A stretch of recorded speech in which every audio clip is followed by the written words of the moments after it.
Queridos, o apóstolo João não era mais aquele jovem que caminhou com Jesus. Passaram 66 anos desde a última vez que João viu a Jesus. E ele não estava agora numa situação confortável, ao contrário, era um velho de 90 anos, preso, exilado numa ilha chamada Patmos, por causa do testemunho de Jesus Cristo.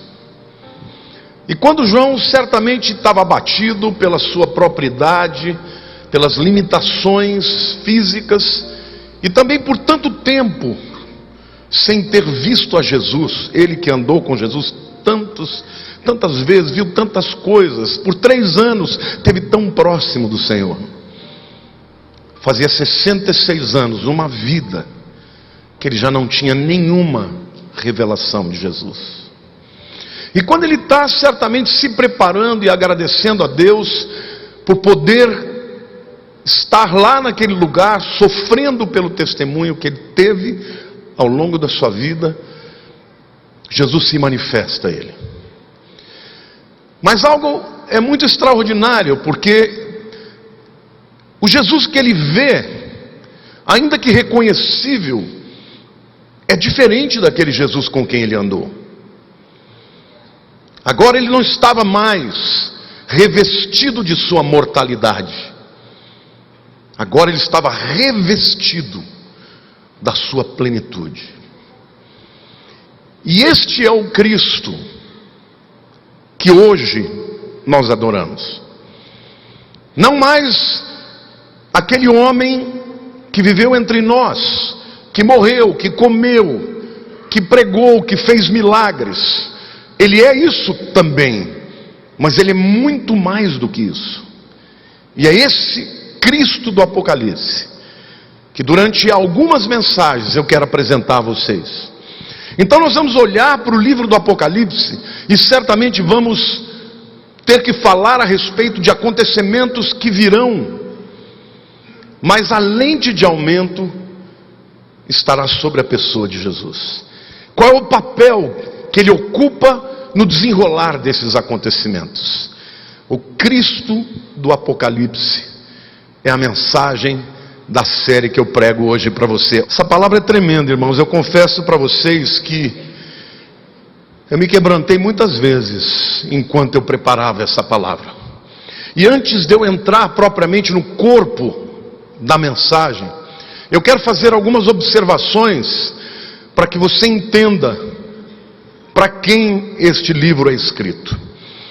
Então, em primeiro lugar, eu quero dizer que a revelação do livro de Apocalipse é sobretudo a revelação da pessoa de Jesus. É mais do que a revelação dos acontecimentos que virão, e certamente eles estão aqui. Mas antes de mais nada, ele é a revelação da pessoa de Jesus. O primeiro versículo do capítulo 1 diz assim: revelação de Jesus Cristo, que Deus lhe deu para mostrar aos seus servos as coisas que em breve devem acontecer, e que ele, enviando por intermédio do seu anjo, notificou ao seu servo João. Então a gente vê nesse verso que muitas coisas serão reveladas, mas antes de mais nada, esta revelação é de Jesus. Significa que passa por ele.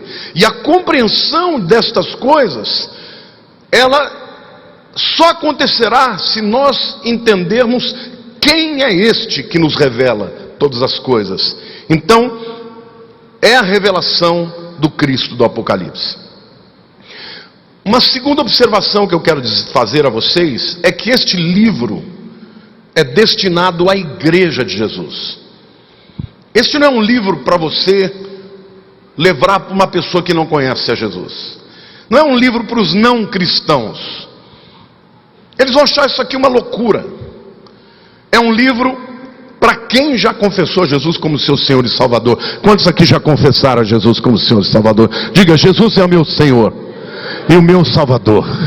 Esse livro é para você.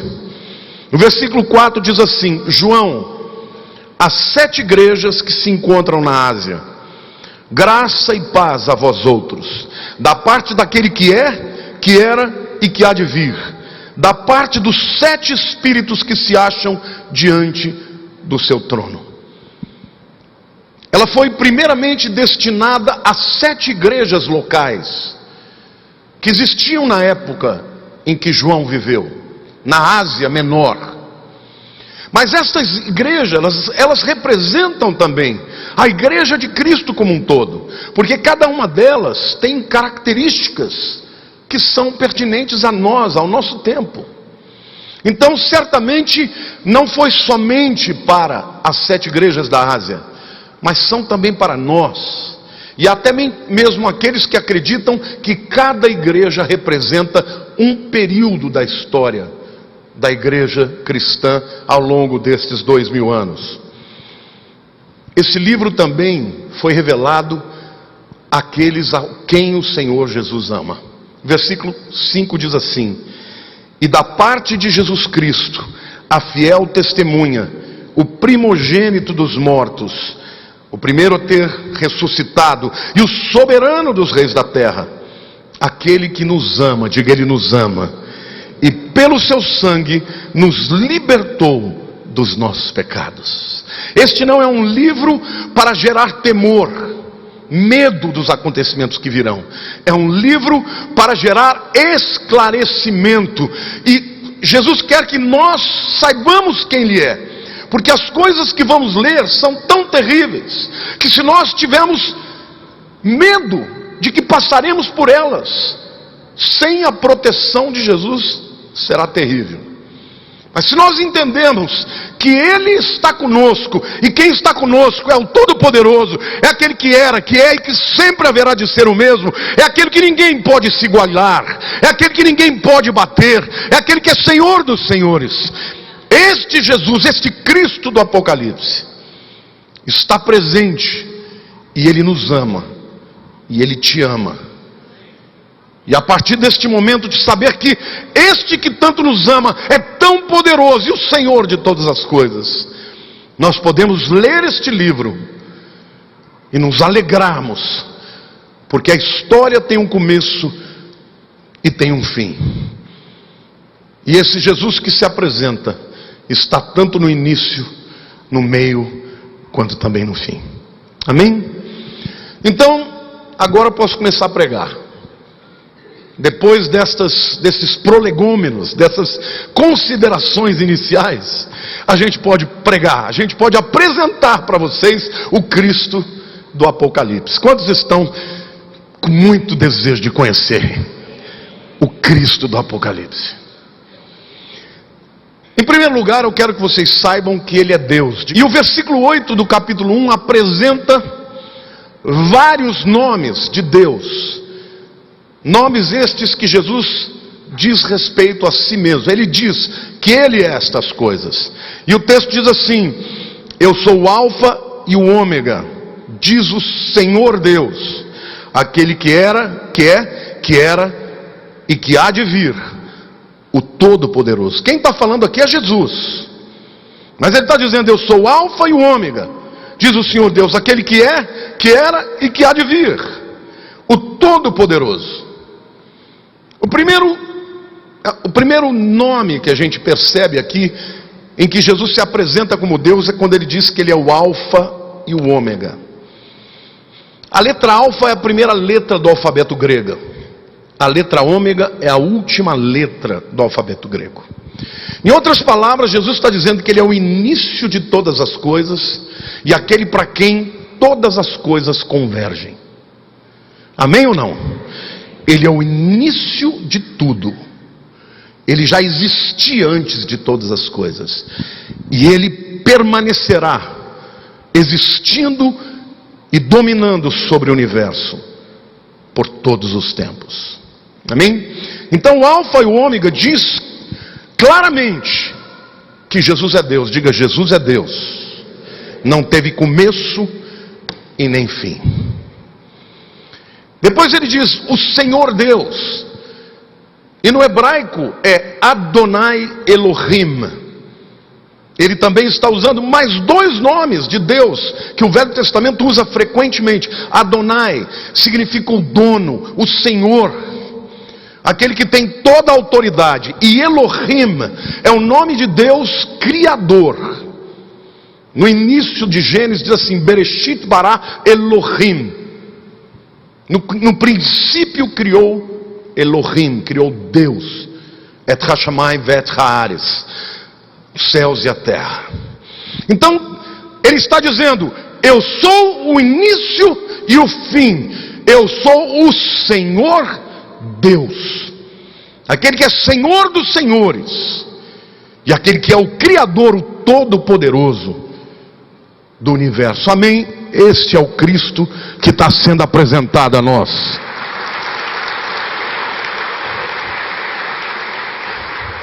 Mas eu preciso fazer uma observação aqui. Embora a Apocalipse tenha sido escrita, embora a carta de Apocalipse tenha sido escrita em grego, quando Jesus falou com João, ele não falou em grego, ele falou em hebraico, ou talvez em aramaico. E a palavra alfa e ômega, na verdade, é uma tradução do que Jesus realmente falou. Ele disse: eu sou o Aleph e o Tav. O Aleph é a primeira letra do alfabeto hebraico, e o Tav é a última letra do alfabeto hebraico. Mas pastor, o que isso quer dizer? Tanto faz, podia dizer eu sou o A e o Z. Não tanto faz, eu vou te explicar por quê. A língua hebraica é uma língua em que cada letra, principalmente no chamado hebraico proto-babilônico, antes do povo ser sido levado cativo para a Babilônia, cada uma dessas letras tinha uma figura. Elas representam alguma coisa. A letra em si representa mais do que uma palavra. Na nossa língua portuguesa não faz muito sentido, né? O A não significa nada, o B não significa nada, o C não significa nada, mas no hebraico significa. E eu quero mostrar para vocês estas duas letras, como elas se pareciam naquele tempo. Do lado esquerdo é como a letra é hoje. Em cima é o Aleph, embaixo é o Tav.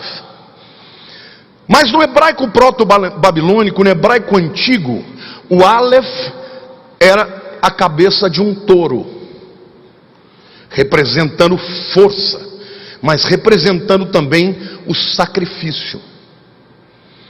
A letra Tav era uma cruz. Então quando Jesus está dizendo eu sou o Aleph e o Tav, ele está dizendo eu sou o sacrifício prefigurado em todos os animais que foram apresentados a Deus. Em cada um daqueles sacrifícios de animais, todos eles apontavam para mim. Mas a consumação destes sacrifícios, o sacrifício final, o mais importante de todos, o definitivo, está na cruz. Então quando Jesus disse eu sou o Aleph e o Tav, ele está dizendo todos que profetizaram, todos os que fizeram sacrifícios pelos pecados apontavam para mim. Mas o último sacrifício, o derradeiro, aquele que realmente, de uma vez por todas, expiou os pecados da humanidade, também sou eu, quando morri naquela cruz. Amém, irmãos? Não é glorioso? Você não pode aplaudir o Senhor, dizer glória a Deus? Dê um glória a Deus aí, irmão. Se expresse. Ele é o início e o fim, mas ele é o sacrifício apontado, mas é o sacrifício consumado.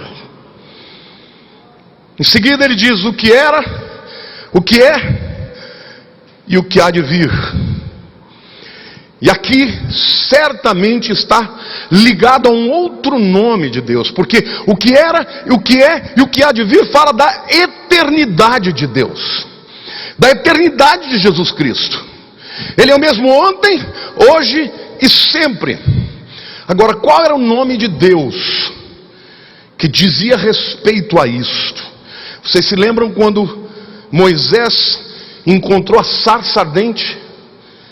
E Deus começou a falar com ele: Moisés, tira a sandália dos seus pés, porque o lugar onde você está é santo.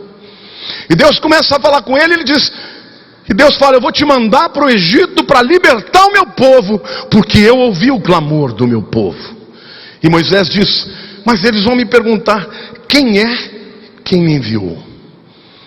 E aí Deus diz: Yahweh, eu sou o que sou, eu sou o que serei, eu sou o que fui, eu era o que sou, eu era o que serei, eu era o que fui. Este nome é um nome que revela a eternidade de Deus. E Jesus está dizendo: o Yahweh sou eu. Glória a Deus. Glória a Deus, irmãos.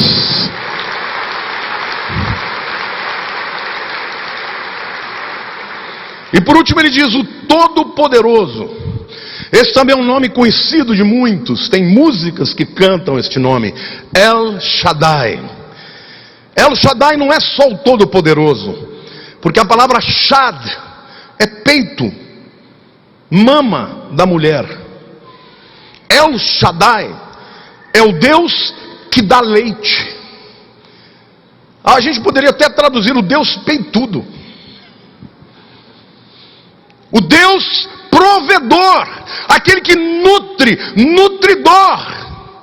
E Jesus está dizendo: eu também sou aquele que tem provisão para o corpo, para a alma, para o espírito. Aquele que está em mim está pleno.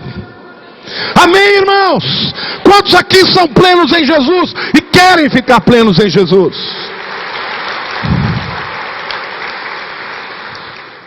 Portanto, João está tendo uma visão e uma revelação diferente. Ele ainda não tinha um entendimento mais profundo. Embora já havia escrito a carta, o Evangelho de João, ele ainda não tinha toda a revelação. E quando Jesus se apresenta a ele, se apresenta como Deus. Mas Jesus fala de todos esses nomes que ele é, mas ele se apresenta de uma forma complementar a esta. Na verdade, o texto fala que ele começa ouvindo uma voz poderosa. Ele estava na ilha de Patmos, preso, e de repente ele não estava mais fisicamente ali. Era como se ele tivesse tido um êxtase. Era como se ele tivesse saído da dimensão temporal e os seus olhos não estivessem vendo mais só o mundo físico. Agora ele estava vendo o mundo espiritual.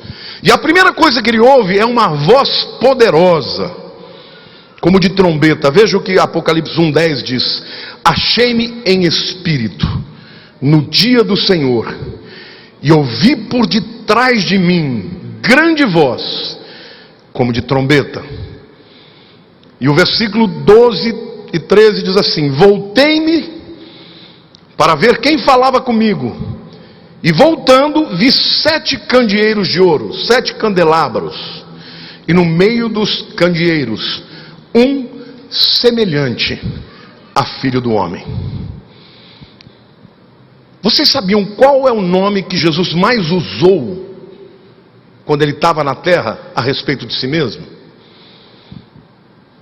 Ele poderia ter usado Filho de Deus, porque ele era e usou. Poderia ter dito o Cordeiro de Deus. Ele poderia ter dito: eu sou o Deus Todo-Poderoso. Mas o nome que ele mais usou para se referir a si mesmo foi Filho do Homem.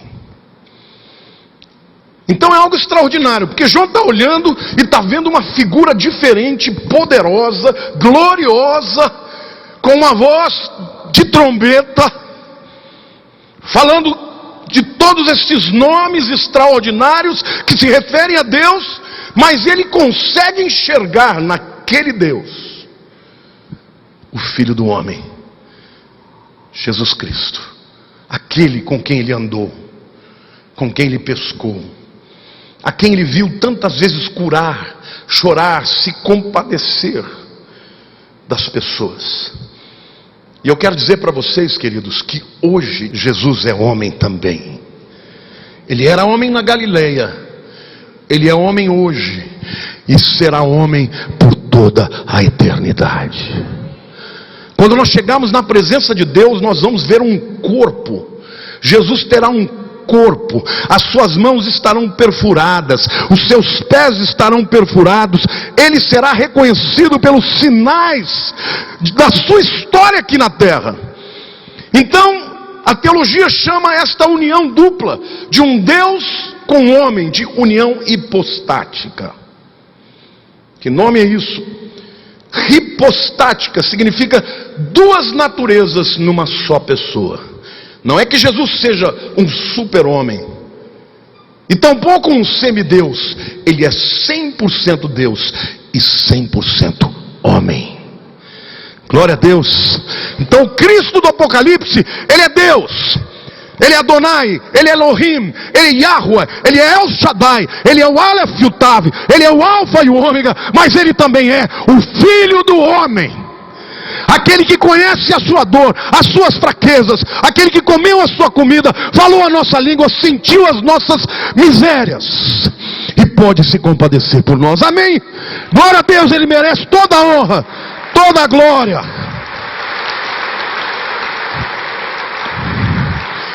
É por isso que Hebreus 2, versículo 14 diz assim: visto pois que os filhos têm participação comum de carne e sangue, destes também ele, Jesus, igualmente participou, para que por sua morte destruísse aquele que tem o poder da morte, a saber, o diabo.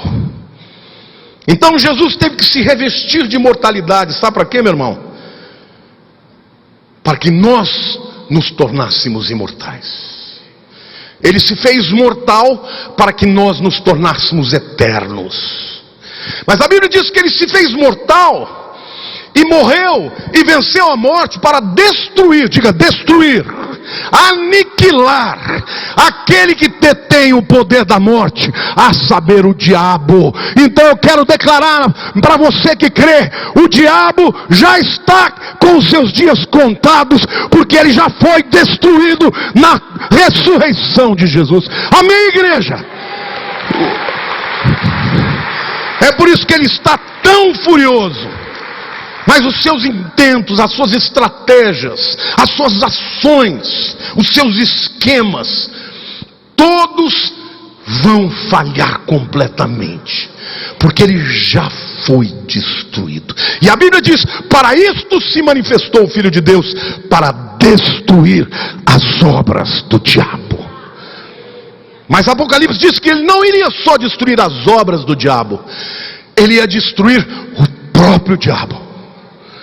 Glória a Deus, irmãos. O Deus a que servimos é vencedor. Podem fazer no carnaval o que quiser, humilhar Jesus, o Filho de Deus, mas ele é vencedor, é Rei dos reis, e o diabo já está derrotado. Já está derrotado. Já está derrotado.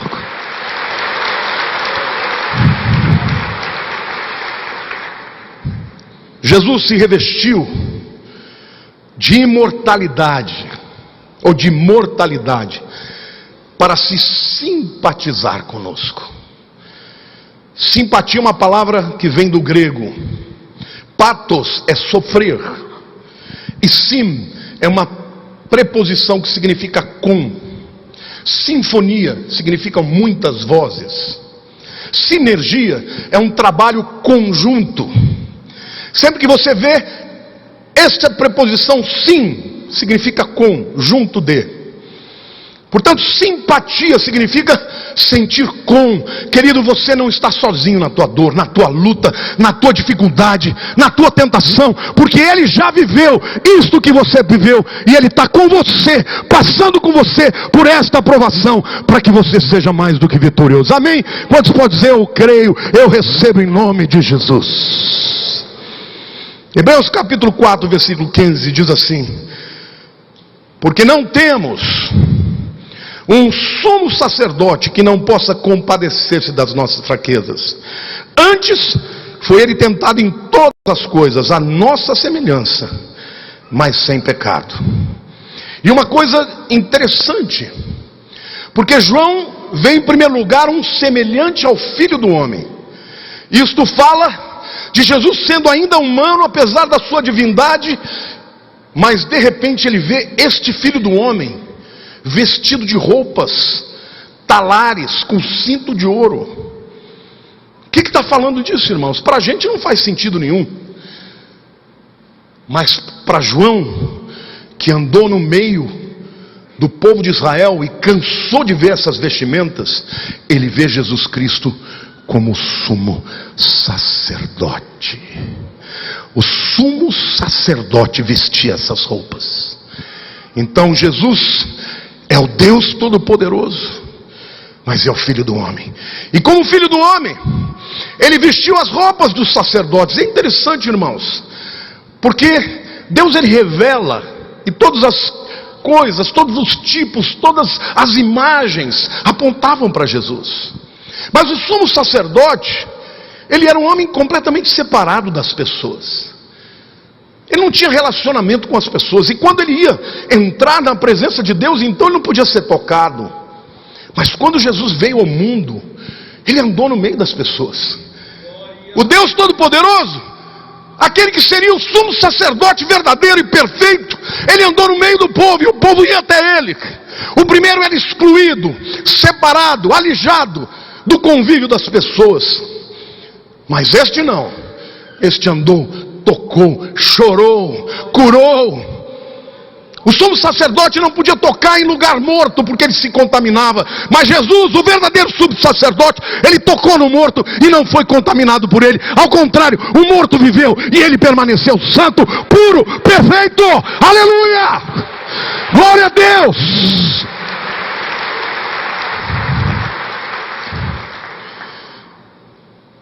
Na Bíblia há um substantivo que eu gosto muito: compaixão.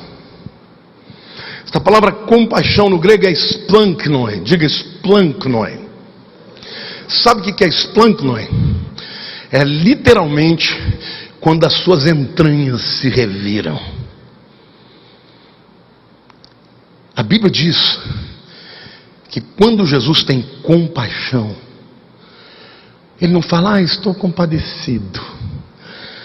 Não, seu interior se remexe quando ele vê uma necessidade de alguém que ele ama.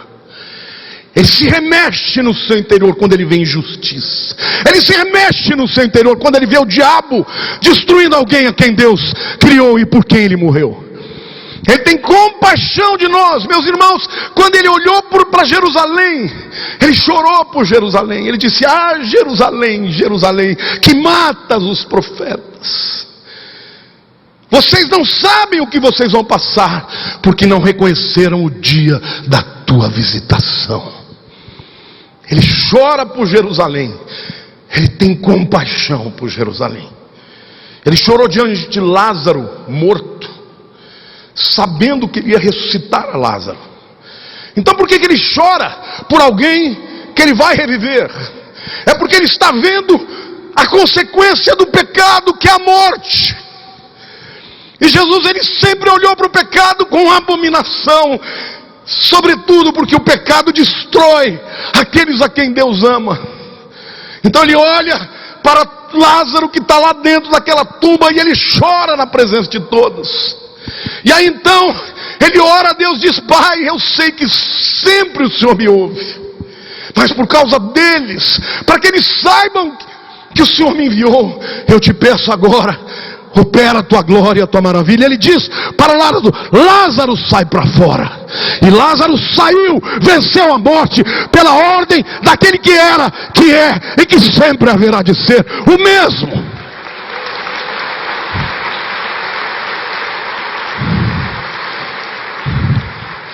Ele continua se compadecendo dos pecadores.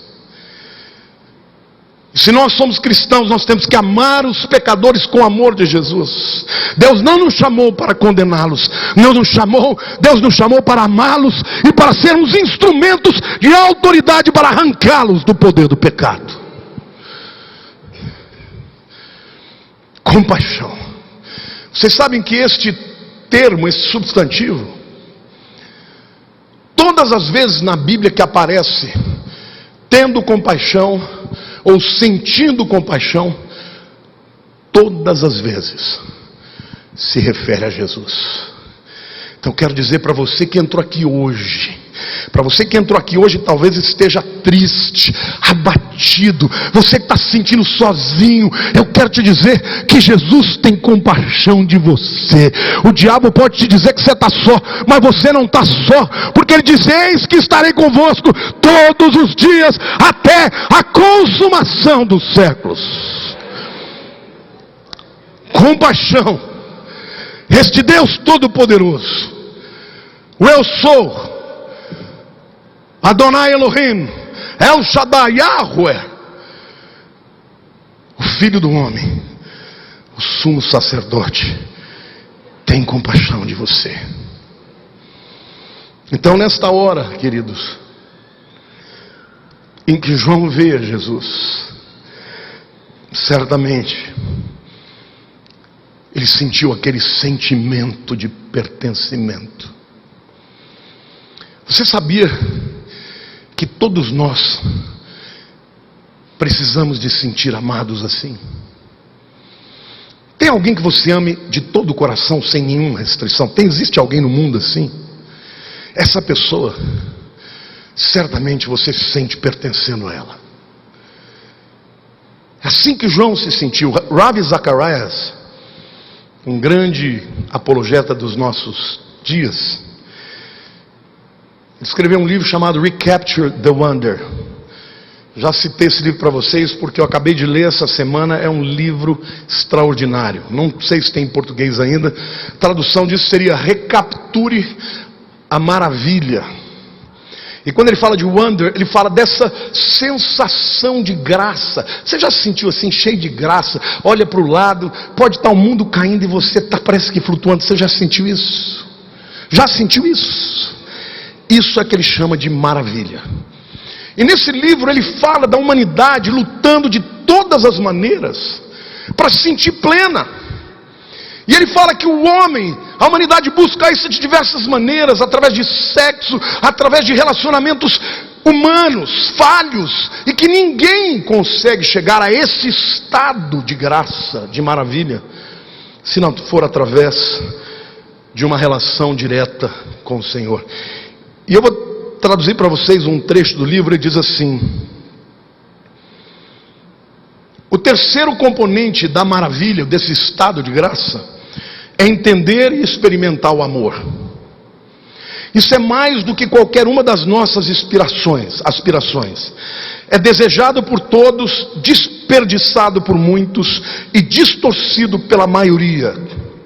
Através dos anos, em muitas culturas, eu tenho visto as várias maneiras em que o amor tem sido expressado e desejado. E não me tomou muito tempo para perceber que o desejo de ser amado é o mesmo em todo mundo. E quando este amor é perdido, rejeição e ódio vêm para a superfície. A rejeição fere, o ódio destrói, o amor constrói. O amor é a parte vital deste estado de glória, de maravilha. E o amor é a condição do coração que bombeia inteligência emocional através dos vasos sanguíneos nos encontros que temos no dia a dia. É a verdadeira confiança de pertencer a alguém além de si mesmo. É um comprometimento com uma causa maior do que consigo mesmo. É um relacionamento que nos leva a fazer escolhas à parte de nós mesmos. É a raiz e o progenitor de um sacrifício contínuo.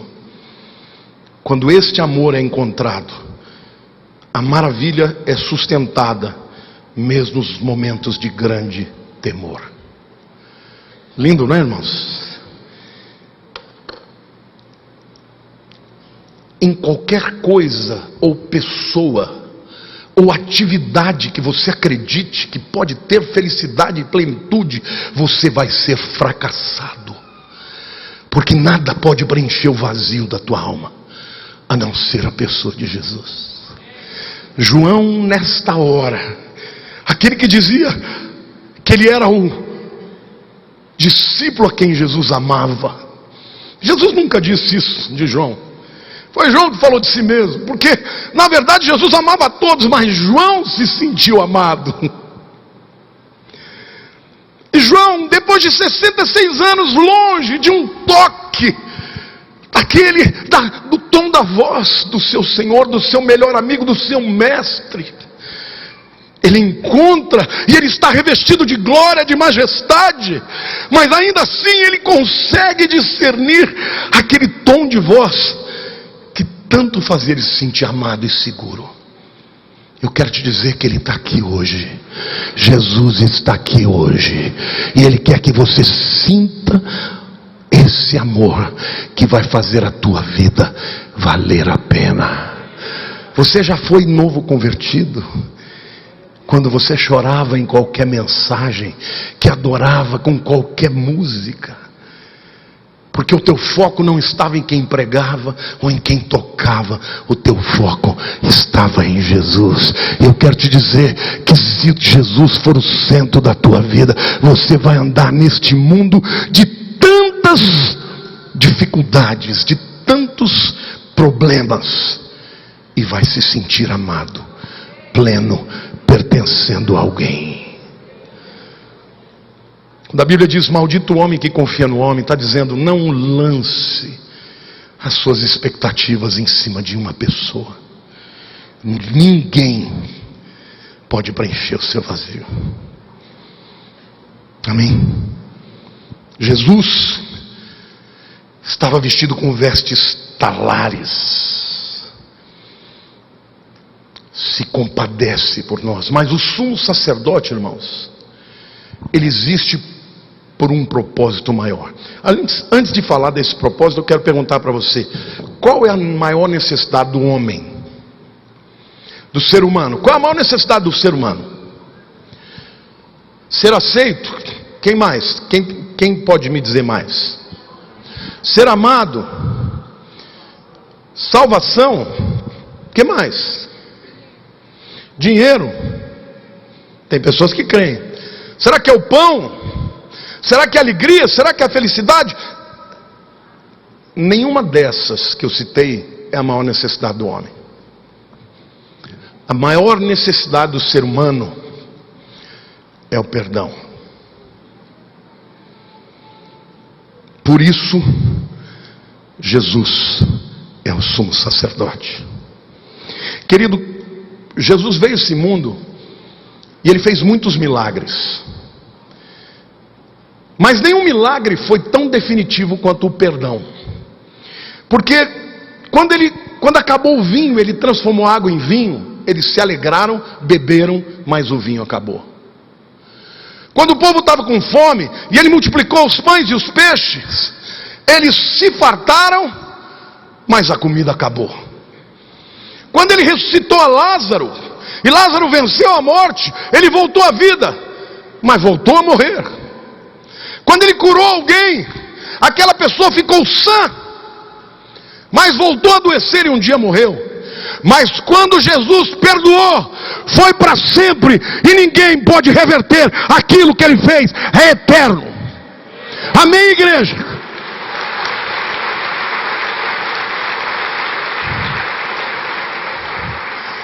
Por isso, mais do que amor, porque Deus ama até os perdidos que vão ficar no inferno.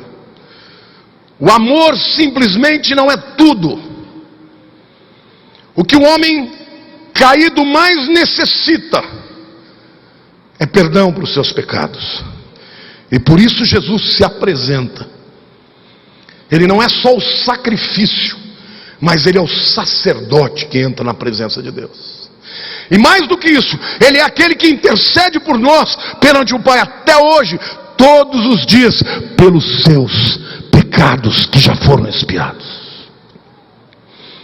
Pai, ele é pecador, mas crê em mim, seus pecados já foram perdoados. Se você já confessou Jesus, seus pecados foram perdoados para sempre. Hebreus 7, 23 a 25 diz assim: ora, aqueles são feitos sacerdotes em maior número, porque são impedidos pela morte de continuar. Este Jesus, no entanto, porque continua para sempre, tem o seu sacerdócio imutável. Por isso também pode salvar totalmente os que por ele se chegam a Deus, vivendo sempre para interceder por eles. Neste instante, nós temos o maior advogado, aquele que nunca perdeu nenhuma causa.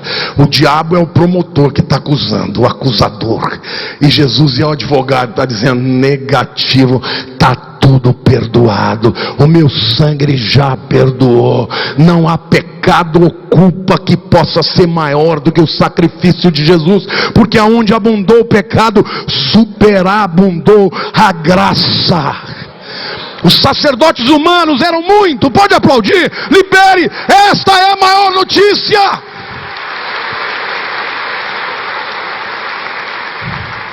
Os sacerdotes humanos morriam, e por isso era necessária uma classe inteira deles, e eles faziam muitos sacrifícios. Jesus, como diz Hebreus, uma vez por todas, diga uma vez por todas, um sacrifício por todos os pecados, até por aqueles que você ainda nem cometeu.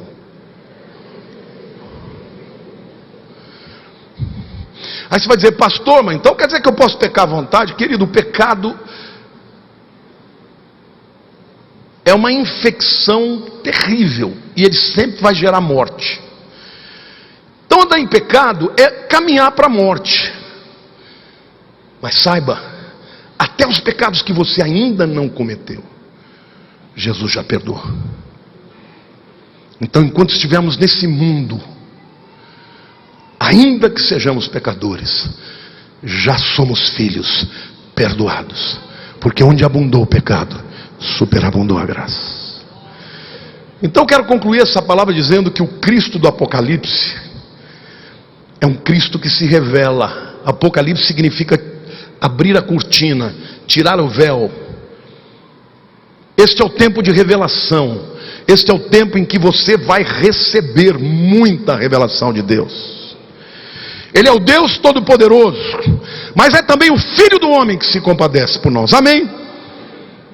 Ele se tornou pecado, mas é o sumo sacerdote que expia os nossos pecados e intercede diante de Deus por nós. Este é um tempo de grandes provas. A Bíblia diz que quando o Filho do Homem vier, porventura encontrará fé na terra. É um tempo de igrejas fracas, é um tempo de crentes fracos, carnais, é um tempo em que o poder das trevas se multiplica a cada dia. Eu falo para Lilian, eu estou cada vez mais chocado com o que eu estou vendo no mundo, mas isso tudo já tinha sido revelado por Jesus, e Ele quer que nós tenhamos segurança. Em Jesus eu tenho segurança, no seu amor incondicional. Sabe, gente, tem muita gente que conhece o amor de Jesus aqui, mas este amor não desceu para cá. São pessoas frias com Deus. Se você não se rasga na presença de um Deus como esse, é porque não desceu para cá.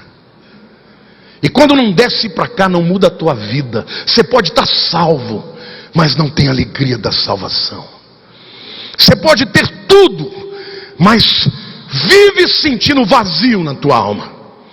Mas eu quero dizer que Ele está aqui hoje, e se você se rasgar, se quebrantar na sua presença, Ele vai inundar a tua vida, e vai encher o teu coração de contentamento, como Ele fez com o apóstolo João. Amém? Ele está aqui hoje, e Ele quer ser buscado hoje. Ele quer que nós o busquemos com todo o coração hoje. E eu quero terminar contando a ilustração de um grande poeta chamado John Donne. John Donne, aos 8 anos de idade, ele nasceu em 1571, na Inglaterra. Aos 8 anos de idade, ele entrou na Universidade de Oxford, 8 anos de idade, e se formou 4 anos depois com louros, com grandes realizações e papers e escritos.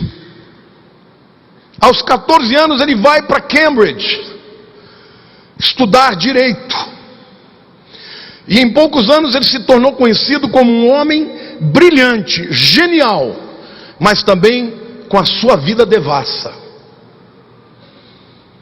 mulherengo, fazia de tudo, até que ele encontrou a Deus, entregou a vida a Jesus.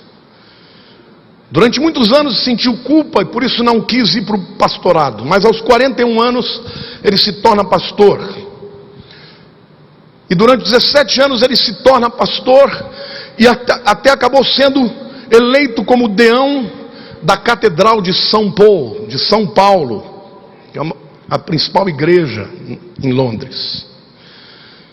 Este homem, brilhante, inteligentíssimo, é conhecido até hoje como um dos maiores escritores e poetas que falavam de questões metafísicas, que falava de questões espirituais.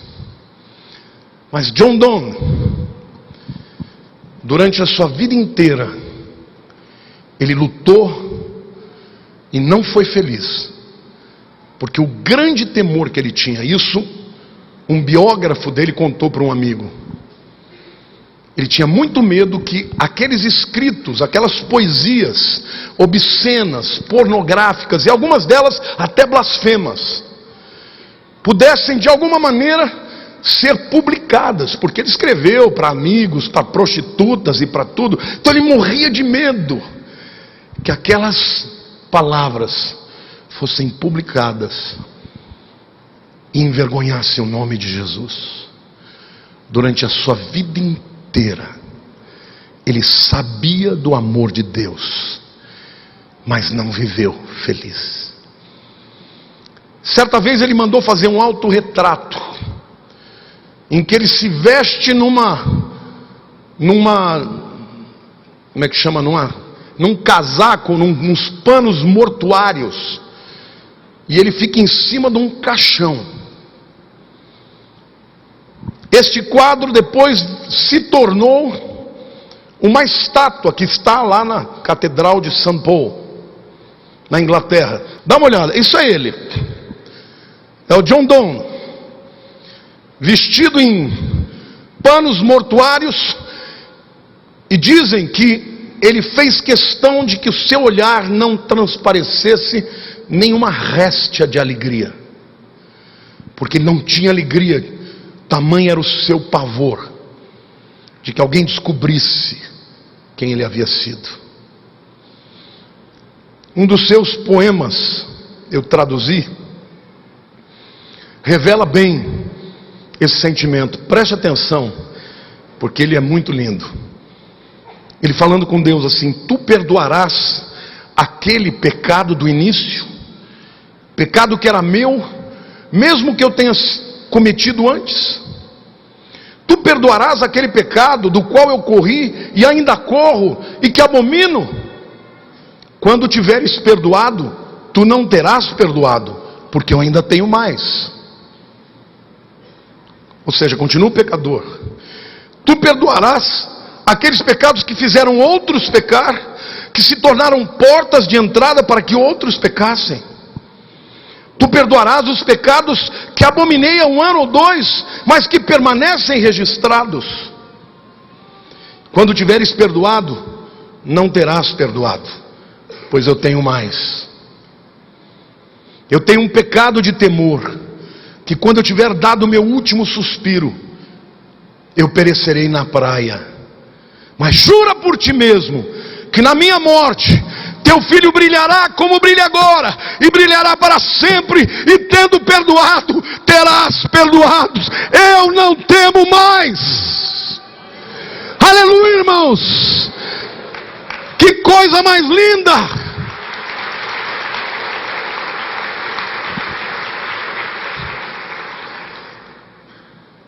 Um homem intelectualmente brilhante,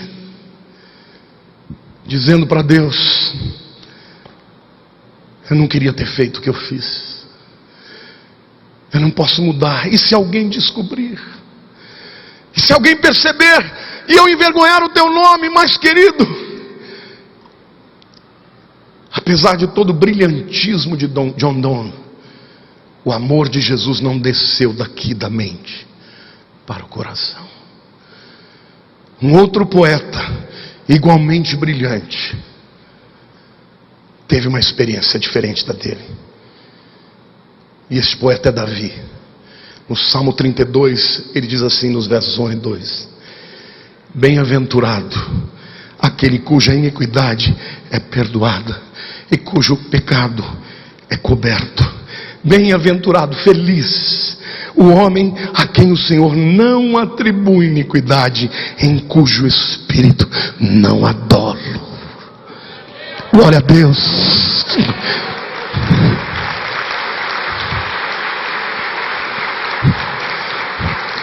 É por isso que Davi amava a Deus, porque ele tinha tanta consciência do seu pecado, mas ele tinha uma maior consciência do amor de Deus, da graça de Deus, da misericórdia de Deus.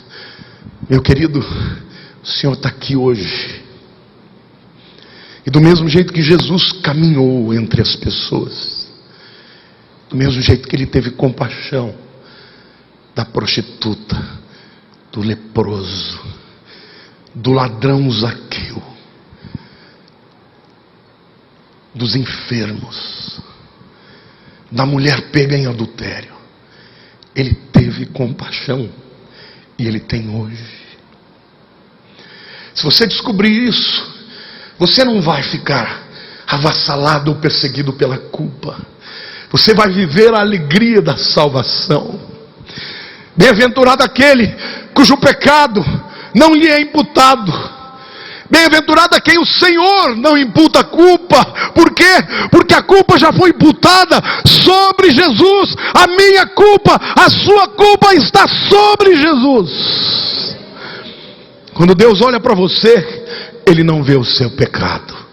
Quando Deus olha para você, Ele vê o sangue de Jesus. Sabe o pecado que você cometeu agora há pouco antes de vir? Já está coberto, já foi destruído.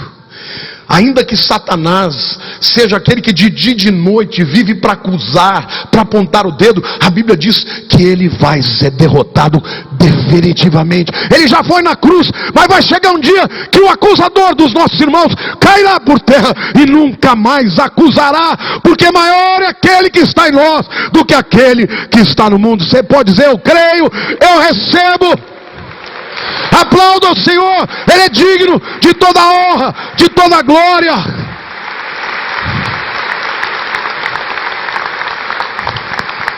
Por isso no Apocalipse, Ele é adorado, Ele é exaltado, porque aquele que é capaz de ver você por dentro é aquele que morreu por você, é aquele que se compadece, cujas entranhas se removem.